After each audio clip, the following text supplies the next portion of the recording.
ईद पे क्या लिया? तो बेटी आमतौर पे झूठ बोलती हैं, कुछ भी नहीं लिया, लेके नहीं दिया। तो माएँ उसी शाम निकल जाती हैं, उनको 2-2 4-4 सूट दिलाती हैं। फिर उनके बच्चों को 2-2 4-4 सूट नहीं दिलाती, साथ जूते भी दिलाती हैं। अच्छा, ये मोहब्बत का मामला है। ईद पे आपने अपने बेटे को और अपनी बहू को कम से कम 5,000 का बजट रखे, और अगर 10,000 निकाल सकेंगे तो लिटरली मैं दिल से आपका ममनून होऊंगा। ये 5,000 अपने बेटे को दीजिए और 5,000 अपनी बहू को दीजिए। दिल पे थोड़ा सा बोझ आएगा, तकलीफ होगी, लेकिन अब सोचिए, कसाई को 1 घंटे का आप दे देते हो तो ये दोनों पूरा साल आपकी खिदमत करते हैं। एक आपसे मोहब्बत कि आप जैसे सख्त दिल, पत्थर दिल लोगों को नरम सी बात कहनी है, जिसमें आपका दिल नरम हो जाए, मोम हो जाए, सॉफ्ट हो जाए, और आपके बच्चे आपके मरने की बद्दुआ ना करें।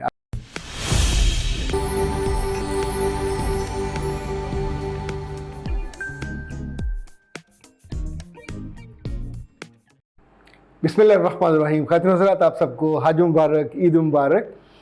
इनफैक्ट हर घर में जहाँ बड़े हैं, घरों के बड़े, जिनके इख्तियार बड़े हैं, जिनका कंट्रोल बड़ा है, आज बहुत मोहब्बत से मुझे उनसे दिल की एक बात कहनी है, और आपसे इसलिए कहनी है कि आप मेरी बात को सुन लेते हो और उस पर बुरा भी नहीं मनाते। इनफैक्ट जब आप मुस्कुराओगे तो आप सोचिए, आपका दिल, आपकी रूह भी मुस्कुराएगी। तो आज सख्त दिल बड़ों से 2-4 नरम नरम बातें, सख्त दिल सासों से, सख्त दिल ससुरों से 2-4 मोहब्बत भरी बातें, और वो इसलिए कि आपकी क्वालिटी ऑफ लाइफ में कुछ दिन ऐसे हों जो बहुत अच्छे हों, जिसमें आपको बराह रास्त दुआ मिले। मैं एक दिन सोच रहा था कि जब बेटियां अपने बापों के और माओं के घर आती हैं ईद शबरात के मौके पे, तो माएँ सबसे पहले क्या पूछती हैं? ईद पे क्या लिया? तो बेटी आमतौर पे झूठ बोलती हैं, कुछ भी नहीं लिया, लेके नहीं दिया। तो माएँ उसी शाम निकल जाती हैं, उनको 2-2 4-4 सूट दिलाती हैं। फिर उनके बच्चों को 2-2 4-4 सूट नहीं दिलाती, साथ जूते भी दिलाती हैं। अच्छा, ये मोहब्बत का मामला है। बिल कितना आता है, कितनी देर, कितना लंबा आपको सफ़र करना पड़ता है, कितनी दुकानों पे आपको फिरना पड़ता है, कहाँ कहाँ आप देखते हो। माँ थकती नहीं है, इसलिए कि ममता उसकी जेन्युइन ममता है, और ये अपनी बेटी और अपने नवासे और नवासियों की नानी है, और इसी वजह से वो पूरी लड़ी इससे मोहब्बत करती है। जिन घरों में सास नहीं होती, वहाँ ससुर थोड़े थोड़े जनाने हो जाते हैं। वो इन छोटी छोटी चीज़ों का ख्याल करते हैं, तोहफ़ा कौन सा देना है, कौन सा कब जाना है, और चूँकि वो जानते हैं कि हेड ऑफ़ द स्टेट अगर होने का मज़ा आप लेते हो, तो फिर हेड ऑफ़ द स्टेट होने का मज़ा लेने के साथ साथ कुछ ज़िम्मेदारियाँ भी होती हैं। आए गए को देना लेना भी होता है, और ख़ुशी के साथ उसको विदा भी करना होता है।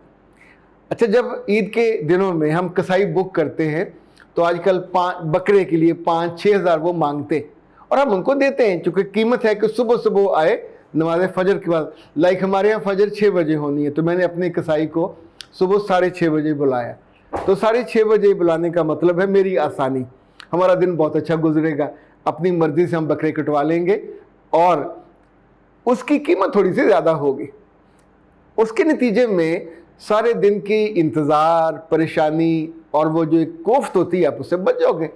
बाकी रेस्ट ऑफ द डे जो तकसीम होना वो हो जाएंगे। हमने लिफाफों का पहले से अरेंज कर लिया, जो घर के पैकेट से वो हमने ज़िपर लिए हैं, और जो लोगों को देने हैं वो जिन लोगों ने कहा हुआ है उनके लिए 2-2 किलो के हैं, जिन लोगों ने नहीं कहा हुआ उनके लिए 1-1 किलो के। तो इनफैक्ट ये सारी चीज़ें आप प्लान करते हो।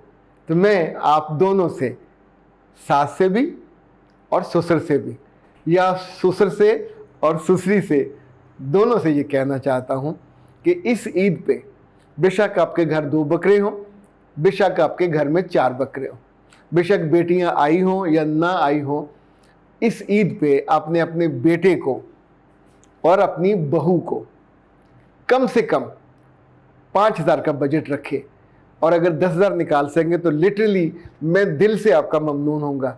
ये 5,000 अपने बेटे को दीजिए और 5,000 अपनी बहू को दीजिए। दिल पे थोड़ा सा बोझ आएगा, तकलीफ होगी, लेकिन अब सोचिए, कसाई को 1 घंटे का आप दे देते हो तो ये दोनों पूरा साल आपकी खिदमत करते हैं। एक आपसे मोहब्बत करता है, एक दिल पे बोझ लेके आपकी खिदमत करती है। अभी कल हमारी माई ने आके मेरी अहलिया से कहा कि बाजी जूती टूटी हैगी है, उन्होंने नई जूती के पैसे दे दिए।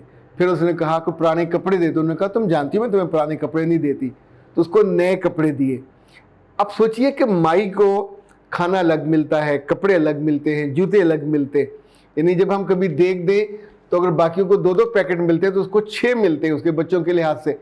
इवन कभी कभी आके वो जिद करने लगती है कि जी मेरे तो 10 बच्चे हैं, वो रहते अलग अलग हैं, पर उनके लिए भी दे दें। ओके, हम उनके लिए भी दे देते हैं, क्यों? चूँकि घर का काम करती है।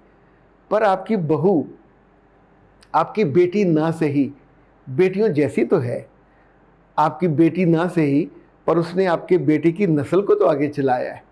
ये 1 दिन या 2 दिन उसको भी खुशी के मिल जाने चाहिए। आम तौर पे बहुत दौलतमंद सासें, इवन बड़े बड़े सरकारी अफसरों की बीवियाँ जो सासें हैं, अपनी बहुओं के मामले में दिल बड़ा नहीं करती।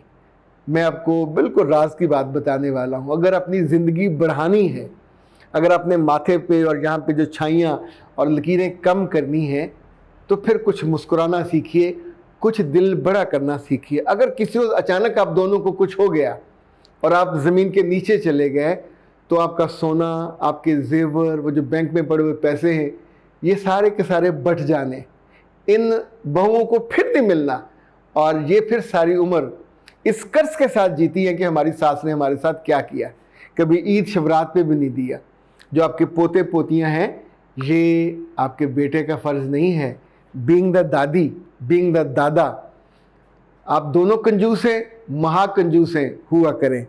पर इस दफ़ा मेरी बात मान लीजिए, मैं आपको पूरे दिल से यकीन दिलाता हूँ, आपकी ईद बहुत अच्छी गुजरेगी, आपकी ईद की नमाज में आपको सुरूर आएगा। पर ये ईद से पहले पहले आपने इसको माई समझ के पैसे नहीं देने, कसाई समझ के पैसे नहीं देने। इसके मोहब्बत से अपनी बहू समझ के, मैं बेटी भी नहीं कह रहा, अपनी बहू समझ के पैसे देने हैं। बहुत सारे लोग पंजाब में ख़ास तौर पे जो बड़े शहरों से नीचे पेरीफ्री में हैं, जिनके बेटे भी कमाते हैं, जिनकी बहुएं भी कमाती हैं, यकीन माने दोनों को 200 रुपए के दही भल्ले खाने की इजाज़त नहीं होती।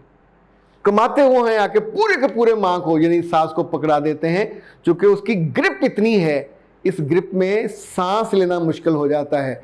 और जहाँ से सांस ना आए तो फिर आप बेताबी से, जैसे समुद्र में जो डूबने वाला है, जो बचाने जाता है ना, उसको पकड़ के डुबो देता है, इसी तौर पे जो दुख से भरे हुए समुद्र में डूब रहा हो, वो अपनी बद्दुआओं से या अपनी दुआओं से ही आपको महरूम कर देगा और आपकी सलामती को डुबो देगा। तो इस ईद पे अपनी बहुओं को और अपने पोते पोतियों को, इनको ज़रूर ईदी दीजिए। और ईदी दे के दिल पे को बड़ा सा पत्थर रख लें, कूंडा रख लें, बुलटोई रख लें, अपने बेटे से कहें पुत जा जाके बाज़ारों को लड्डू शड्डू खाया। अच्छा, वो खाएगा नहीं, कुछ और खाएगा, कोई बर्गर शर्गर खाया। फिर ये ना कहिएगा घर पकया, घर मर गए हैं, बाहर जाके की खाना। चाहे वो दही भल्ले खाएं, चाहे वो चाट खाएं, चाहे वो मसाला खाएं, चाहे वो बोतलें पिएं, चाहे वो आइसक्रीम खाएं, फिर उनका बिल मत मांगिएगा। और आने वाले बरसों में जब तक आप ज़िंदा हो, ऐ सख्त सासों और ऐ सख्त ससुरे हो, अल्लाह आपको हदायत दे। लिटरली मेरा जी चाहता मैं कोई सख्त जुमला कहूँ, पर मैं नहीं कह रहा, क्योंकि मैंने आज तय किया था कि आप जैसे सख्त दिल, पत्थर दिल लोगों को कोई नरम सी बात कहनी है, जिसमें आपका दिल नरम हो जाए, मोम हो जाए, सॉफ्ट हो जाए, और आपके बच्चे आपके मरने की बद्दुआ ना करें, आपके बच्चे आपके जाने की। ये हकीकत है, जब बिल्ली को अब चारों तरफ से रास्ते बंद कर देते हैं तो वो आँखों पे पड़ती है। तो जब अपने ही बच्चों और बहुओं की ज़िंदगी अब तंग कर देते हो, तो फिर आपकी ज़िंदगी का रास्ता वो रोक देते हैं, इवन खुशियों का रास्ता भी रोक देते हैं। जो ज़िंदगी नॉर्मल चल सकती है, अच्छी चल सकती है, उसको अच्छी चलाने का आगाज़ इस ईद से कर लीजिए। जीते रहिए, सलामत रहिए, खुशी के साथ। पर कुछ खुशियों का छोटा सा रोशनदान, एक खिड़की उनके लिए भी खोल दें जिन्हें आपने बहुत दिनों से तंग रखा हुआ है। अख्तर अब्बास को दीजिए इजाज़त। अस्सलाम वालेकुम।